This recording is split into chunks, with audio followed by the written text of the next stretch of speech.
नमस्कार. आज आपण कोणतेही सोपस्कार न करता, मसाला न वापरता अतिशय साध्या पद्धतीने बनवणार आहोत वालाची उसळ. चला तर मग आजच्या व्हिडिओला सुरुवात करूया. तर इथे काही वाल मी रात्री भिजत घातले होते आणि सकाळपर्यंत छान असे मोड आलेले आहेत. तर त्याची अशा प्रकारे मी सालं काढून घेतलेली आहेत. तर एका ताटामध्ये हे निवडलेले वाल आहेत आणि दुसऱ्या बाजूला वालाची साल आहेत. तर आज आपण या वालापासून वालाची उसळ बनवणार आहोत. खूप साधी सोपी आहे पण तितकीच टेस्टी या वालाची उसळ लागते. या वालाच्या उसळला जास्त काही वाटण नाही वापरलं, अतिशय साध्या पद्धतीने बनवलं तरी देखील ही वालाची उसळ तितकीच टेस्टी लागते. ही वालाची उसळ भात, भाकरी, तांदळाची भाकरी किंवा चपाती यासोबत तुम्ही खाऊ शकता. चवीला तितकीच भन्नाट आणि पोट भरेल अशी ही वालाची उसळ तयार होते. या वालाच्या उसळीला दुसरं कुठलंही साहित्य तोंडी लावायला नसेल तरी देखील चालतं. तर इतकी वालाची उसळ मी निवडून घेतलेली आहे आणि आता आपण कांदा चिरून घेणार आहोत. पावसाळ्याचे दिवस चालू आहेत त्यामुळे वातावरण साधारणपणे दमटसर आहे. त्यामुळे कांद्याची साल साधारणपणे दमटसर लागत आहे, ओलसर लागत आहे. त्यामुळे या कांद्याला काळ्या रंगाची बुरशी चढलेली असेल थोडीफार, तर ती देखील आपण काढून घेणार आहोत. कांद्याची साल व्यवस्थित काढल्यानंतर हा कांदा आपल्याला स्वच्छ धुवून घ्यायचा आहे. तर आता हा कांदा व्यवस्थित काढून घेतलेला आहे याची साल. आता याला आपण पाण्यात घालून याला धुवून घेणार आहोत.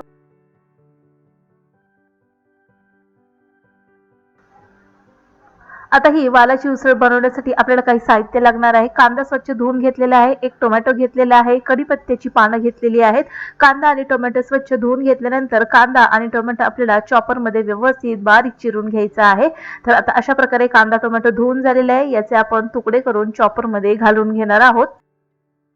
चॉपर घेतलेला आहे, त्यामध्ये ब्लेड लावून घेतलेला आहे आणि कांदा आणि टोमॅटो यामध्ये बारीक चिरून घ्यायचा आहे. तर कांद्याच्या अशा प्रकारे 4-5 फोडी मी करून घेतलेल्या आहेत आणि टोमॅटोच्या देखील अशाच प्रकारे फोडी आपल्याला करून घालायच्या आहेत. आलं लसूणची पेस्ट घालू शकता किंवा आलं लसूण देखील यामध्ये घालू शकता बारीक चॉप करून होण्यासाठी. तर टोमॅटोचे देखील यामध्ये तुकडे करून घातलेले आहेत. आता याला आपण बारीक चिरून घेणार आहोत. कांदा आणि टोमॅटो बारीक चिरून तयार झालेला आहे. यातील आपण ब्लेड काढून घेणार आहोत आणि फक्त कांदा, टोमॅटो, आलं लसूण पेस्ट यामध्ये आपल्याला ही उसळ बनवून घ्यायची आहे. तितकीच टेस्टी अशी ही उसळ बनवून तयार होते. तर सकाळची डब्याची तयारी चाललेली आहे आणि त्यामुळे इथे वेळ माझ्याकडे कमी आहे, म्हणून ही उसळ मी कुकरमध्ये बनवून घेत आहे.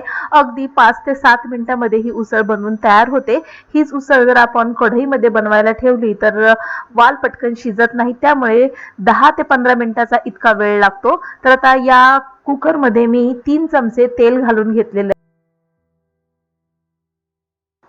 कढीपत्त्याची फोडणी दिलेली आहे आपण. आवडत असेल तुम्ही यामध्ये जिरं मोहरी देखील घालू शकता. आता यामध्ये आपण कांदा टोमॅटो चिरून घेतलेला घालू शकता. तर सकाळचा वेळ आहे त्यामुळे वेळ वाचवण्यासाठी इथे मी कुकरचा वापर केलेला आहे, त्याच प्रकारे चॉपरचा वापर केलेला आहे. हीच उसळ जर आपण कढईमध्ये बनवली तर ती उसळ शिजण्यासाठी आपल्याला 10 मिनिटाचा तरी अवकाश लागतो. पण माझ्याकडे वेळ कमी आहे त्यामुळे कमीत कमी वेळामध्ये झटपट ही भाजी बनवून तयार व्हायला हवी, म्हणून इथे मी कुकरचा वापर केलेला आहे. तर अशा प्रकारचे लहान कुकर तुम्ही नक्की ठेवा. वेळ कमी लागतो, गॅस कमी जातो आणि झटपट आपलं काम देखील होतं. तर आता कांदा टोमॅटो व्यवस्थित आपल्याला फ्राय करून घ्यायचा आहे.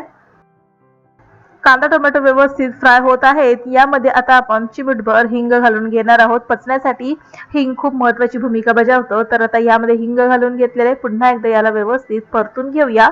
आता यामध्ये आपल्याला चमचाभर आलं लसूण पेस्ट घालायची आहे. वाटण जेव्हा तुम्ही करता त्यावेळेस आलं लसूण कोथिंबीर या सगळ्या वस्तूंचा वापर होतो.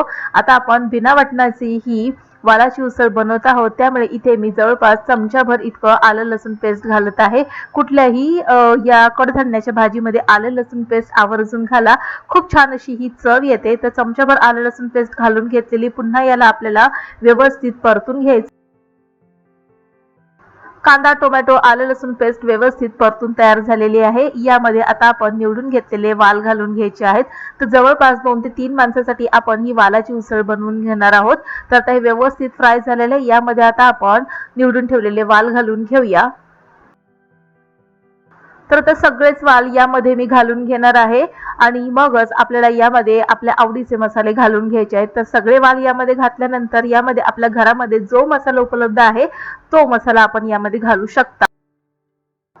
वालाची उसळ तिखट झणझणीत छान लागते, त्यामुळे इथे मी घरात असलेला कोल्हापुरी मसाला 2 ते 2.5 चमचे घालून घेतलेला आहे. मिक्स करून घेणार आहोत याला। व्यवस्थित मिक्स करून झाल्यानंतर यामध्ये आपल्याला याला शिजण्यासाठी थोडंसं पाणी घालून घेणार आहोत।